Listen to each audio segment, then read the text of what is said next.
Welcome back to Access Houston on 97.9 The Box. Good Sunday morning. You're listening to Access Houston. I'm your host, KG Smooth, welcoming a young lady who came highly recommended from two friends of the show, Sonia Boyd and also my sister cousin, JJ on the mic. She is a trauma psychiatrist. Ladies and gentlemen, give it up. Oh, and also a consultant at Envision Mental Health. Ladies and gentlemen, the lovely, vivacious Dr. Alauna is here this morning. How you doing? I have my own cheering squad. Yeah. Thank you. He said, thank you. I'll be here all week. Thank you. Yes, thank you. Good morning. I'm excited to be here, and I'm excited to talk about what I have going on. Yeah. Well, let's get into what you have going on. Mm-hmm. You've got it says the Trauma C.U.R.E, but trauma is crossed out. So is it just called the C.U.R.E or the C.U.R.E? You can call it what you want. It's called the Trauma C.U.R.E, and it's crossed out because we want to get rid of trauma. It's time to eliminate psychological trauma. And what I'm teaching is how to basically make yourself resilient to trauma. When you think about what's going on in the world today, I think it's pretty safe to say that everyone is and has gone through something that is psychologically traumatizing. And so let me define what psychological trauma is. I define psychological trauma as painful situations that cause you to even have to rethink the way that you think about yourself, other people, and the world, because they really just, stick in your mind and create a place of fear, if you will. So things that cause psychological trauma are natural disasters, car accidents, the death of loved ones, failure at a test, failure at a goal, relationship trauma. We all have that, right? Relationship traumas. And when people think of trauma, they typically think of veterans. They think of military people in war and combat. And that is all of those things can cause trauma, fall under that spectrum. Exactly. And I think that it's important where I started was for about the last 12 years, I've been at the VA hospital as a psychiatrist. And my specialty was PTSD and other traumatic conditions. And I went from kind of being on the outpatient side, and I got pretty good at it. And then they asked me to become a specialist on their inpatient units, where people are getting, in 1 month, you get a year's worth of evidence-based therapies and treatments all at one time.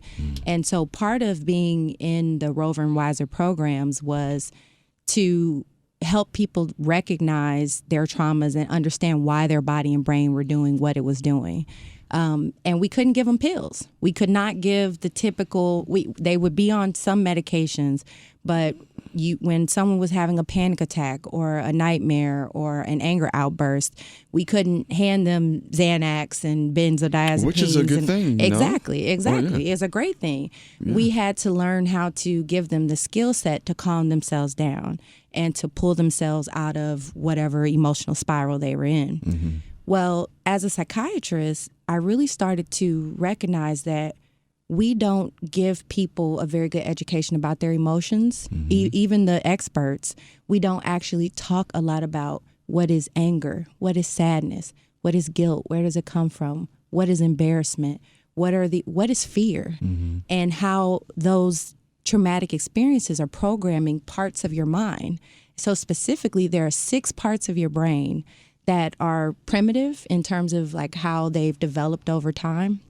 And those parts of your brain are directly responsible for what you pay attention to, how your body creates the sensations that we call feelings and emotions, how we experience pain, feelings being hurt.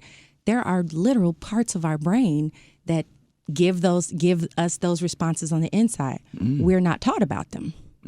So I'll give you an example of one. Have you ever heard of something called your RAS, reticular activating system? Never.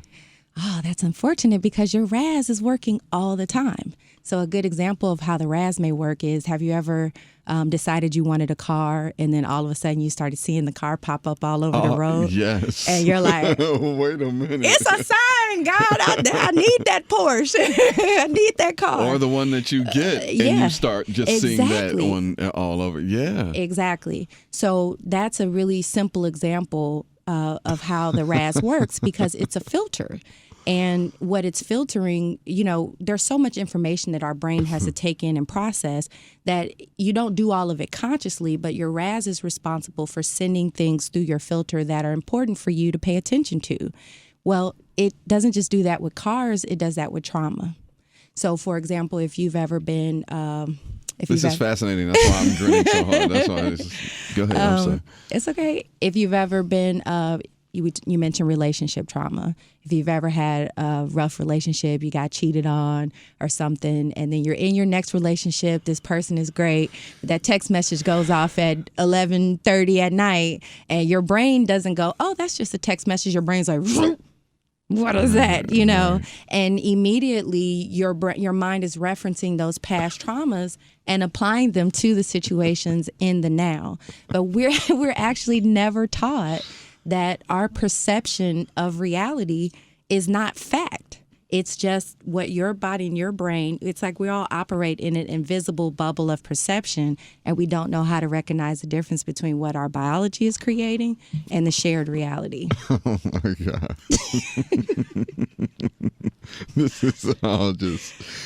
is amazing, because it makes all the sense in the world, and I'm being educated, and this is something else. You listen to Access Houston, talking to Dr. Alauna. The Trauma C.U.R.E, the Trauma C.U.R.E is going down Saturday, October 26th, and we're talking psychology, psychiatry, mental health, trauma is what we're talking. And she was just schooling us on how those things become in our head and turns into that feeling that we may have. So the question is, how does one control that? Because, you hear you can't let nobody, steal your joy. Somebody says something, negative. Don't let that one person, spoil your day, snap out. And it's just like, oh, you can control your emotions. And I always used to think like, well, I mean, can you? Like when you're in the thick of it, in the heat of something that's going on, like, can you immediately, like a switch, turn that, I don't know, anxiety or, slight anger or rage into logical and calm thinking? And, can you do that? Or do you need to, count to 10 and walk away and come back to it? Like, yes, you can. You can learn to control it. Have you been taught how? No. I don't think any of us really get taught where do we have discussions about emotions? Where are we having open and let the culture tell it it's weak for a man to exactly express it. Exactly. So we have so many misunderstandings, and we operate on so much mythology about our emotions and what they are and what they mean, that it is literally causing a dysfunctional breakdown in our society, because we don't understand. Emotions are the language of the soul. It's our invisible communication system. It tells you something about the situation that you're in and that the other person is in, but we don't actually use empathy. We have a society that was founded in a complete lack of empathy, right? Empathy being, it's on a dial. Different people define it differently. And I think when I first learned about and understood empathy years ago, it was taught more as understanding the emotions, being able to connect with the feeling that the other person is having, and being in that space with them. But I came over the years to understand empathy as if you turn it up a notch, or if you will, you switch perspectives with the other person. Not just shoes. You really have to suspend what you think about this thing and really take the time to get into their mind, into their thoughts, into their perspective, and really hear where they're coming from. Now, let's get into, what is the definition of empathy? Okay. Empathy is the intentional action of taking the perspective of the other person and valuing that perspective equal to your own, because everyone's reality is very much their reality, right? Mm-hmm. Everyone that's functioning in their own bubble of perception very much believes what they believe is right, is true. Right. But all of that and how we even interpret things is programmed in our brain from years and years of what other people have told us about how we should think and feel about a thing. Have you ever heard somebody say, "You're making me mad"? Yes. Yeah, or that the other person makes me happy. The way that our emotions are actually created, you have a little almond-shaped area in your brain called your amygdala. This is another one of your brain systems that I teach about. And your amygdala's job is to create the sensations inside of you that are consistent with what you are telling yourself about that particular situation.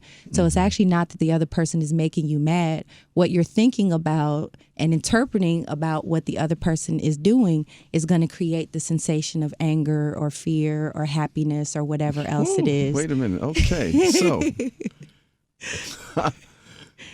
all right. So say that one more time. I mean, okay. I got it, but I'm like, even though it went by me, like my brain had to get it like, okay, bling. So if that happened to me, I know the person listening, I know the people out there are like, wait a minute, can she say that again? Okay. Mm-hmm. Your amygdala creates how you experience something, the feelings and sensations that you have. Right. Your amygdala creates that based on what you believe and are interpreting about what the situation is. Mm-hmm. So when we're experiencing something, I'll give you an example of how your amygdala might work. Say you get an email from your boss, and that email, you read it, it's like, "Come to my office." Now, if you think to yourself, "Oh, I've been fired before. My boss is calling me to their office. I messed up on that project the other day." Your body is going to create the sensations that match what you're telling yourself about that thing. About it, right. So, your somatosensory cortex, that's another one of those brain systems. You get a pain sensation, pow, because emotional and physical pain are basically treated the same way. Your amygdala gets you anxious, and you start feeling sick to your stomach, and your another system, your biochemical matrix, your body dumps adrenaline and cortisol and stress hormone and stuff. And so you're shaking in the bathroom, having a panic attack, next thing you know. Or you get that email and you say to yourself, "Well, I know I didn't do great on that presentation last week, but I have a great history with the company, and my boss just recently told me that I was up for a potential promotion. So, this could go either way, and I feel pretty comfortable about, my skill set." Right. Or it could be, "I ain't did nothing. Right. So I haven't done anything to be exactly. So, but just come to my office. It's depending on your past experiences and your perception of what happened at that particular moment. Your amygdala would create different experiences. So to that very point, that's why I always say that text messaging can be dangerous. To that very point. To that very point of your boss sending you an email, "Hey, come to my office." Sure. It's on how people interpret the text. We were in a group text last week, a bunch of us here at the station. It was like, "Yo, if you get on the air, you talk about Trump, about to be impeached. It's just an impeachment inquiry. He is not being impeached." So it just speak very specifically, be very specific about it, and then, someone else, text back, "Oh, wow, thanks for the clarity." And then that other person texts back and was like, "Sarcasm, you can keep that. I'm just here to deliver the message." And so, it was just kind of how people perceive things. As triggers, reactions, and thought process. Exactly. So that's a great example of what I teach people about how perception works, because we could all have the same conversation, and we will all walk away with slightly different versions of what happened, because our interpretation of certain words is different. Yes, our interpretation just of like certain art. You go see a painting. I see one thing and you see another. Exactly. Music. So we have a tendency to function as if our version of reality is the reality, which of course is not.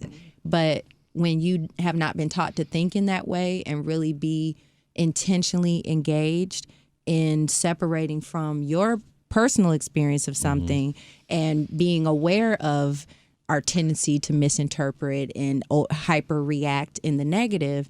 And what you figure out is that, we are those 6 primitive brain systems. They provide so much stimulation for our body and our thought processes that we justify primitive behaviors. Well, I hit you because you hit me. Well, most people would be like, okay, Right. like, well, you hit them. But hitting that person may not be the effective way to respond, depending on your long-term goal of keeping your job or, whatever other thing that you're trying to communicate. Now, I don't advocate for anybody putting their hands on anybody, but it's still where we are not using our prefrontal cortex. So that is this juicy area behind your forehead, this beautiful space. We refer to third eye and things like that a lot. But your prefrontal cortex really is the most evolved part of your brain. Every human has it. If you can hear and understand these words coming out of my mouth, you have You're one. using that right now. Right. But on average, we use about 10 to 15% of the capacity of that part of our brain. That's it. And no matter how educated, no matter how many years of school or how much success you have, they put people in these scans to look at the activity of their brain and what parts were lighting up when they were doing their decision making, when they were presented with scenarios. And our prefrontal cortex we're leaving a lot on the table. Wow. So to that point, you're listening to Access Houston talking to Dr. Alauna. The Trauma C.U.R.E. is happening on Saturday, October 26th at the what is Magnolia it? Magnolia Hotel. Hotel. Oh, that's downtown on Texas Avenue. You can log on to the traumacure.eventbrite.com. Get all of the information. So to that point, sometimes I come across this poster meme or that has to deal with, connecting, the mind, body, and spirit, and connecting as one. And it talks about this part of our brain that's in the dead center that is supposed, that when activated or, meditated right or whatever, like just brings like almost supernatural power, like,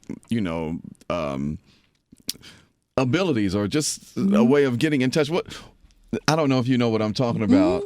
You do. Yeah. So first of all, because I really try to keep it as digestible as possible for people, because sometimes when we get into the meat of it, and I will get into the meat of it on the 26th and make it make sense for you.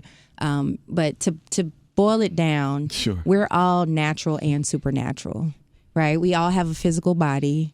And then we have that invisible part of ourselves that is very powerful and that exceeds the bonds of our physical bodies, right? All of us have energy larger than that's ourselves. All we are. There's a big ball of energy. A big ball of energy, individualized. I say often we're spiritual beings having a human experience, okay? Spiritual beings have a spiritual experience in human form. And so when you don't understand these brain systems... That was a bar. Yeah, there you go. All right, I do that too. But when you don't understand the inputs and the things that are happening with this thing, you will interpret it as... the devil, you'll interpret it as being controlled by something outside of yourself. You will think that there is some, the other people are doing stuff. See, we're built looking outward, and we only really see, like, I can see my hands and my legs, but I see you better than you see me. So we have this focus on what everybody else is doing, and we don't actually really do a very good job of keeping our eye on wrestling this animal. I tell people, like, this is like a video game. You don't control the other bots on the board. You have to control yourself. Right. But this input is very powerful, and it moves you, and it makes decisions for you, and it pushes you around. And when you're not using your prefrontal cortex, your best brain, your highest, most evolved thought processes, you are very likely to react primitively versus in an evolved way that's controlled, that's non-chaotic, that can still communicate despite all of the, because like when you get emotionally charged, it's hard to express yourself effectively, right? So what I do and what I'll be doing in the Trauma C.U.R.E. C.U.R.E. stands for Creators Using Radical Empathy. Okay. And radical empathy means that even when you're feeling triggered, fearful, injured or damaged for your trauma or whatever else is happening, if you still choose to engage your prefrontal cortex in exercise and empathy, where you learn to still, I use LOVE to explain empathy. Listen and look with suspended judgment, meaning I'm going to put my little bubble of perception to the side. That's right. O, observe the emotions in myself and the other person that are making me want to, go off or say something, or snap a cap or clap or whatever. V, validate the differing but equally real perspectives of the creators involved. And then E, express yourself effectively, creator. Every single one of us is a creator. Even when you're doing nothing, you're still doing something. Your body doesn't disappear. Right. Then when people go, man, I lost it. I went off. I lost control. Like, your body doesn't stop doing stuff. It's still creating things, but that's when the input from those primitive brain systems are carrying that body off into doing stuff. And your prefrontal cortex is like, whatever, wake me up when you're ready to be logical, Wow. This is, wow. And so that is why you say that empathy is the cure for trauma. Empathy is the cure, yeah. And you are so brilliant with this, because to me, sitting here, it combines all of the, sciences, if you will, together. Biological, spiritual, and psychological. No, go ahead and speak it. What were you saying? It's that piece to the puzzle that we need to evolve. The piece to the yes, because I've never heard about it in this way, and you bringing the neurological aspect to it, if you may, if you will. Just makes all of the sense in the world. How much? Oh, man. Okay, well, first of all, let me just say that I only thought that we were going to talk for the 12 minutes for this segment, and we're going the entire first half of the show. I know, but we've been talking. It doesn't even seem like it. Yeah. So let's get more into. Oh my gosh, you're gonna definitely have to come back, Dr. Alauna. Okay, all right. Seriously, and but the Trauma C.U.R.E, which is going to be at the Magnolia Hotel, Magnolia Hotel on Saturday, October the 26th. You're also going to be introduce. Well, we just talked about all of this. I was thinking that basically everything that we've been talking about is going to be discussed more in a more detailed manner. I'm gonna feed you. I'm gonna entertain you. Listen, we're gonna have music.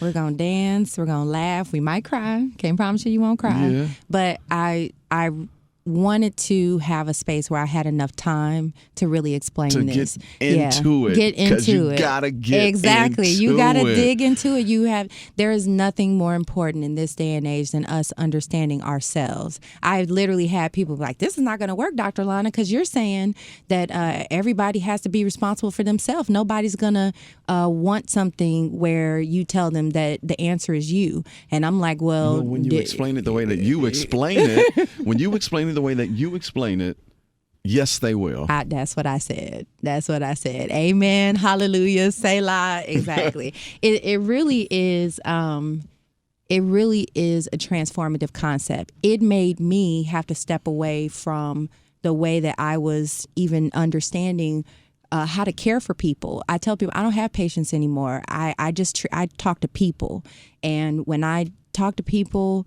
And there was a point in time where I started to be like, man, trauma is everywhere. I'm like, I'm seeing it in my patients, but wait, now I'm seeing these same thought processes and patterns from my colleagues and my family and my friends, and then and then even yourself. You know what? I think a lot of us, especially those that like someone like me who I'm in entertainment, journalism, the media, but whatever you want to call it, and us having to stay up on everything. And I've noticed that a lot of us are probably suffering from secondhand PTSD or secondhand trauma from all of the things that are going on in the world. Sure. I mean, from, climate change to, to all of the dumb stuff that this crooked administration is doing, to,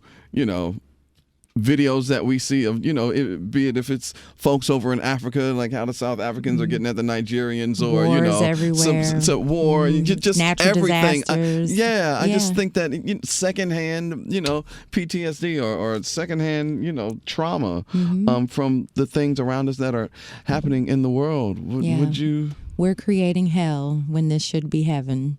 Yeah, and that's in part because we are not understanding our design and how powerful individually and collectively we can be to make changes, to just starting with working on yourself and recognizing that your thoughts are creative.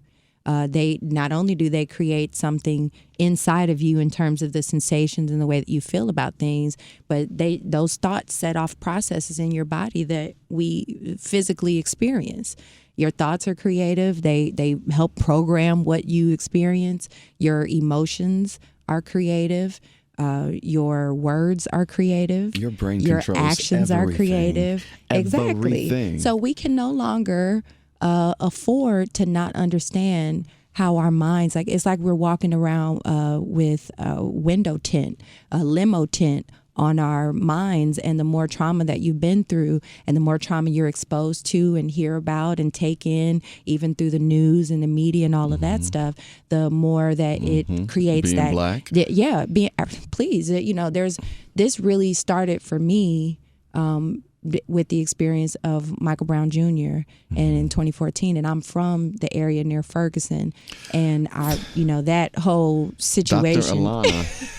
Alauna, that is so funny because I was having that conversation the other day, and I was telling one of the sales guys, I was like, I knew that the Michael Brown story was going to be what it was because I was on the air that Sunday, August 9th, 2014.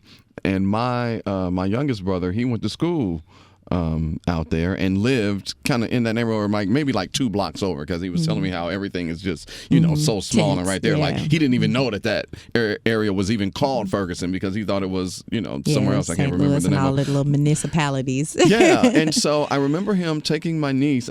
He had, I don't know if he was picking up my niece because she was with her mom for the summer, or dropping her off because she was with him.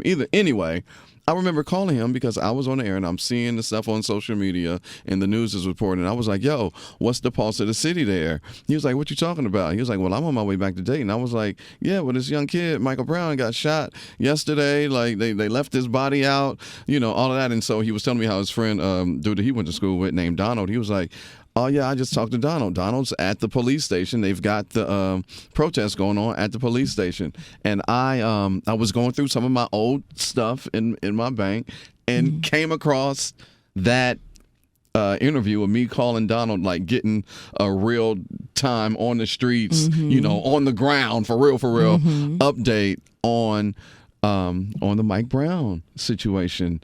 And I remember saying on air, this is going to be a huge story. Like, we got to keep our eye on that. And that's what sparked everything. Black Lives Matter movement. I'm sorry. So you just saying that, you being from there, and that's just so funny how we were just talking about. I was just talking about Mike Brown today. Well, for me, very similarly, I was horrified because I the images that they were showing, I know those streets. I've been on those streets. I was a kid on those streets. Probably not too different from Michael Brown Jr. And but at the time, I was also married to a police officer, and so I really was in a position of forced empathy, even though I didn't want to be. I also understood the challenges of being a police officer and the difficulty of doing a job where, just similarly to how Black people feel about how people stereotype them. They get a lot of stereotypes and threats and other things like that, and it's not an easy job. It's not easy, I got a couple of friends that I hang out with that are police officers. It also, you recognize that in that experience, both of them were perceiving each other a certain way and reacting and responding. But what we don't realize is that our traumatic experiences help to shape things so much so that we're in almost a state of semi-delusion. When people are operating on stereotypes, and what's happening is that if you're a police officer and you've seen real people, pull guns or use guns, or that at a traffic stop that we just had an officer killed in Houston, right here. And it was a basic traffic stop, right? Guy shot him in the back of his head, cold blood, So anything can turn into a fearful situation. So your mind is constantly programmed to interpret those things. But then we have on the other side of it, Black people getting shot because they got keys and right. Things in their hands, or people overreacting, over-responding. But that's also because we have not talked about fear in a way that people really fully understand what happens in your body and how your mind can misinterpret things in the heat of fear. And you know what? And I think that they are being conditioned and programmed to, see us as the threats that they're conditioned to and programmed to see us as. I mean, if you take a young man and put him and in his entire life, he don't grow up around, he don't know nothing about, how we live in the hood. And because and then put a lot you of in there. Yeah. And a lot of times they don't know that, we as Black people, we're just emotional. We talk with our hands. We ain't gonna harm you, but we may Intense. Get a little exercise and passionate about it. But right. Some may not understand that. And so when you have someone who hasn't grew up, around, doesn't know, how things kind of work, with us, and you're constantly telling them that, these people are a threat. Yeah. These people are a threat. And institutionally Yeah. treated that way. So the culture, when the Ferguson report came out, the DOJ report about Ferguson, it talked about how institutionalized racism and, the negativity about Black and brown people, so on and so forth, there is no stronger bias than confirmation bias.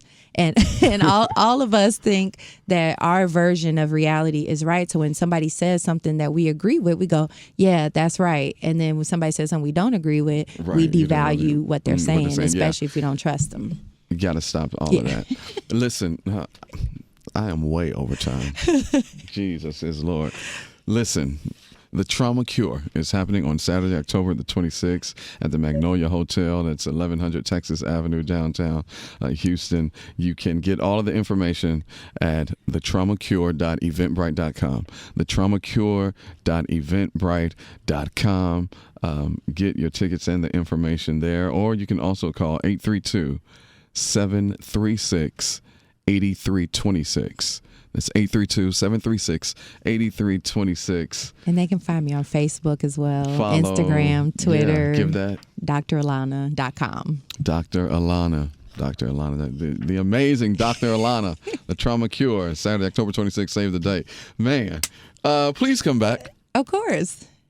Indeed. I can't wait for you. And thank you for coming on. Very welcome. And thank you for listening to Access Houston.